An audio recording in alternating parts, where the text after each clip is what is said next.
ജോസഫും കൂടിയുണ്ട് അവിടെ നിന്ന് വിവരങ്ങൾ നൽകാൻ. ജോസഫ്, ഈ അർജുൻ അടക്കം 12 പേർക്കായുള്ള തെരച്ചിലാണ് പുനരാരംഭിക്കുന്നത്. ഇതുവരെയും ആരെക്കുറിച്ചും ഒരു സൂചനയും ലഭിച്ചിട്ടില്ല എന്നാണോ? ഈ ലോറി ഒന്നിലധികം വാഹനങ്ങൾ അവിടെ കുടുങ്ങിക്കിടക്കുന്നതായി, മണ്ണിനടിയിലുള്ളതായി സംശയമുണ്ടോ? എന്തൊക്കെയാണ് വിവരങ്ങൾ?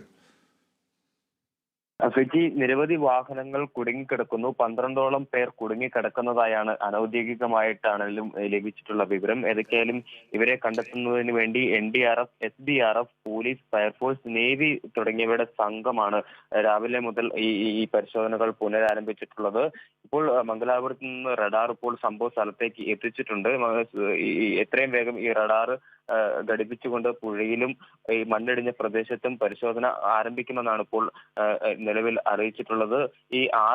ഇന്നലെ കാലാവസ്ഥ പ്രതികൂലമായ ഒരു സാഹചര്യത്തിൽ താൽക്കാലികമായി ഈ രക്ഷാപ്രവർത്തനം നിർത്തിവെച്ചിരുന്നു. പിന്നീട് ഇന്ന് രാവിലെ 5:30-ക്ക് തുടങ്ങുമെന്ന് പറഞ്ഞെങ്കിലും 6:30-യോടെയാണ് ഈ രക്ഷാപ്രവർത്തനം പുനരാരംഭിക്കാൻ സാധിച്ചത്. ഈ പ്രദേശത്ത് ഇപ്പോഴും ശക്തമായ രീതിയിൽ കാറ്റും മഴയും ഉണ്ട്. ഇത് വലിയ രീതിയിൽ പ്രതിസന്ധി സൃഷ്ടിക്കുന്ന ഒരു സാഹചര്യമാണ് നിലവിലുള്ളത്. വീണ്ടും മണ്ണിടിച്ചിലിന് സാധ്യതയുണ്ട് എന്നാണ് കാലാവസ്ഥാ വകുപ്പ് നൽകുന്ന വിവരം. ഏതൊക്കെയാലും ഇതുമായി ബന്ധപ്പെട്ടപ്പോൾ ത്വരിതഗതിയിൽ ഈ റഡാർ സംവിധാനങ്ങൾ ഉപയോഗപ്പെടുത്തിക്കൊണ്ടുള്ള ഈ അന്വേഷണം, പരിശോധനയാണ് ഇപ്പോൾ പുരോഗമിക്കുന്നത്. അല്പസമയത്തിനകം ഈ റഡാർ സംഭവ സ്ഥലത്തെത്തിച്ചു. ഇനി ഇത് ഘടിപ്പിച്ചുകൊണ്ടുള്ള പരിശോധനകൾ അല്പസമയത്തിനകം ആരംഭിക്കും. ഈ പ്രദേശത്ത് 3 കിലോമീറ്റർ ചുറ്റളവിൽ ഇത്തരത്തിൽ ഈ വാഹന ഗതാഗതം അടക്കം നിയന്ത്രിച്ചിട്ടുണ്ട്. ഏതൊക്കെയാലും ഇതുമായി ബന്ധപ്പെട്ട് ഇപ്പോൾ ത്വരിതഗതിയിൽ ഇപ്പോൾ രക്ഷാപ്രവർത്തനം പുരോഗമിക്കുകയാണ്. ഫിജി, ജോസഫ്, നമുക്ക് ദൃശ്യങ്ങളിൽ നിന്ന് നോക്കുമ്പോൾ മനസ്സിലാകുന്നത് ദേശീയപാത അതുവഴി കടന്നു പോകുന്നു. വളരെ വീതിയേറിയ റോഡാണ്.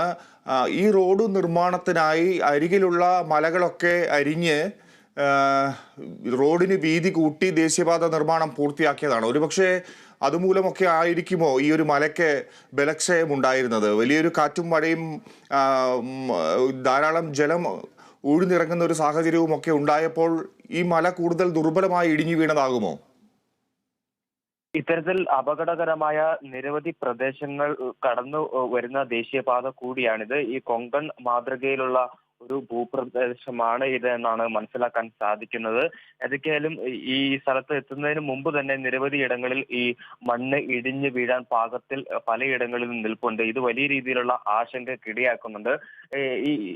ഇതിന്റെ നിർമ്മാണ ഘട്ടത്തിൽ തന്നെ ഇതിന്റെ അശാസ്ത്രീയതയെ കുറിച്ച് നാട്ടുകാർ ആദ്യഘട്ടത്തിൽ തന്നെ പ്രതിഷേധമുയർത്തുന്ന ഒരു സാഹചര്യം ഉണ്ടായിരുന്നു. ഇന്നലെ നാട്ടുകാർ വ്യക്തമാക്കിയ ഒരു പ്രധാനപ്പെട്ട കാര്യങ്ങളിൽ ഒന്നിതാണ്. അതായത് ഈ റോഡ് നിർമ്മാണത്തിൽ വലിയ രീതിയിലുള്ള അശാസ്ത്രീയത ഉണ്ട് എന്ന കാര്യം ആദ്യഘട്ടത്തിൽ തന്നെ ഇവർ വ്യക്തമാക്കിയതാണ്. പക്ഷേ ഇത് ഗൗനിക്കാതെ ആണ് ഈ ദേശീയപാത അതോറിറ്റി ഈ നിർമ്മാണ പ്രവൃത്തികളൊക്കെ പൂർത്തീകരിച്ചതെന്നാണ് ഇവർ പറയുന്നത്. മാത്രമല്ല, ഈ ഒരു ലോറി ഡ്രൈവറുമായി സംസാരിച്ച സാഹചര്യത്തിൽ അവർ പറഞ്ഞൊരു പ്രധാനപ്പെട്ട കാര്യം, ഈ ശുദ്ധജലം, അതായത് ദേശീയപാതയിൽ ശുദ്ധജലം കിട്ടുന്ന സ്ഥലങ്ങൾ വളരെ കുറവാണ്. ഇത്തരത്തിൽ ശുദ്ധജലം കിട്ടുന്ന അപൂർവം സ്ഥലങ്ങളിൽ ഒന്നാണ് ഇത്തരത്തിൽ അപകടത്തിൽ ഇപ്പോൾ മണ്ണിടിച്ചിൽ ഉണ്ടായിട്ടുള്ളത്. ഏതൊക്കെയായാലും അതുകൊണ്ട് തന്നെയാണ് ഇവരുടെ ആശങ്ക വർദ്ധിപ്പിക്കുന്നതും. കാരണം ഇവിടെ ഇറങ്ങി വാഹനങ്ങളിൽ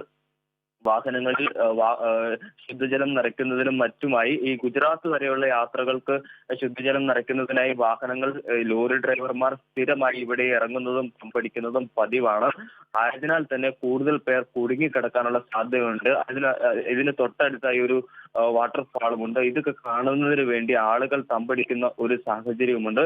ഏതൊക്കെയാലും ഫിജി സൂചിപ്പിച്ചതുപോലെ തന്നെ ഈ റോഡ് നിർമ്മാണത്തിലെ അശാസ്ത്രീയതയാണ് ഇത്തരത്തിൽ അപകടങ്ങൾ ക്ഷണിച്ചു വരുത്തിയതെന്ന ഒറ്റ നോട്ടത്തിൽ തന്നെ പറയാൻ സാധിക്കും. മാത്രവുമല്ല, ഈ ആദ്യഘട്ടത്തിൽ മണ്ണിടിച്ചിലുണ്ടായ സാഹചര്യത്തിൽ ഈ 250 മീറ്ററോളം മല ഇടിഞ്ഞ് റോഡിലേക്ക് പതിക്കുന്ന ഒരു സാഹചര്യമാണ് ഉണ്ടായത്. 250 മീറ്റർ നീളത്തിലും 6 അടി വീതിയിലുമാണ് മൺകൂന 6 മീറ്റർ ഉയരത്തിലുമാണ് ഈ മൺകൂന ഇപ്പോൾ സ്ഥിതി ചെയ്യുന്നത്. നിലവിലെ സാഹചര്യത്തിൽ ഈ മണ്ണ് മുഴുവൻ മാറ്റി രക്ഷാപ്രവർത്തനം നടത്തുക ദുഷ്കരമാണ്. മാത്രവുമല്ല, ഇത്തരത്തിൽ മണ്ണ് മാറ്റുന്നതിനനുസരിച്ച് മണ്ണിടിയാനുള്ള സാധ്യതയുമുണ്ട്.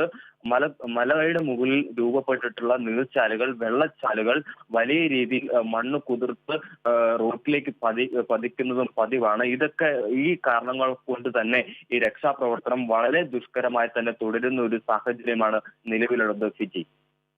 ജോസഫ്, അവിടെ കാലാവസ്ഥ എങ്ങനെയുണ്ട്? ഈ രക്ഷാപ്രവർത്തനത്തിന് എന്തെങ്കിലും തടസ്സങ്ങളുണ്ടോ അത്തരത്തിൽ? കാലാവസ്ഥ ഇപ്പോഴും വളരെ പ്രതികൂലമായി നിൽക്കുന്ന ഒരു സാഹചര്യമാണുള്ളത്. ഈ പ്രദേശത്ത് ഓറഞ്ച് അലേർട്ടാണ് ഇപ്പോൾ നിലവിൽ നൽകിയിട്ടുള്ളത്. ഏതൊക്കെയായാലും കാലാവസ്ഥ അനുകൂലമാകുന്ന സാഹചര്യത്തിൽ എത്രയും വേഗം പണി തീർക്കുന്നതിന് വേണ്ടി കൂടുതൽ യന്ത്ര സാമഗ്രികൾ ഈ പ്രദേശത്തേക്ക് എത്തിച്ചുകൊണ്ടിരിക്കുകയാണ്. ഈ രണ്ട് ഭാഗത്തു നിന്നുമാണ് ഇപ്പോൾ മണ്ണ് നീക്കം ചെയ്യുന്നത്. ആദ്യഘട്ടത്തിൽ ഒരു ഭാഗത്തു നിന്ന് മാത്രമാണ് മണ്ണ് നീക്കം ചെയ്തുകൊണ്ടിരുന്നത്. ഇപ്പോൾ രണ്ട് ഭാഗത്തു നിന്നും മണ്ണ് നീക്കുന്നുണ്ട്. ബാംഗ്ലൂരു സൈഡിൽ നിന്നും മംഗലാപുരം സൈഡിൽ നിന്നും, അതായത് റോഡിന്റെ ഇരു വശങ്ങളിൽ നിന്നും രണ്ട് ഭാഗങ്ങളിൽ നിന്നും ഇപ്പോൾ മണ്ണ് നീക്കം ചെയ്യുന്നുണ്ട്. ഈ റഡാർ എത്തിച്ചു കഴിഞ്ഞ ശേഷം കൃത്യമായി ലോറി ലൊക്കേറ്റ് ചെയ്ത് കഴിഞ്ഞാൽ ഈ രക്ഷാപ്രവർത്തനത്തിന്റെ രൂപം ഭാവം മാറ്റാം എന്നാണ് ഈ അധികൃതർ ഇപ്പോൾ വ്യക്തമാക്കുന്നത്. അങ്ങനെയെങ്കിൽ ഈ റഡാർ ഉപയോഗിച്ച് പരിശോധന തുടക്കം കുറിച്ചു കഴിഞ്ഞാൽ ഈ രക്ഷാപ്രവർത്തനത്തിന്റെ രീതി മാറും. അത് ത്വരിതഗതിയിലാകും. ഉച്ചയോടെ കൂടി ഈ അർജുനെ കണ്ടെത്താമെന്ന ശുഭ പ്രതീക്ഷയിലാണ് ഇപ്പോൾ അധികൃതർ ഉള്ളത്. ശരി ജോസഫ്.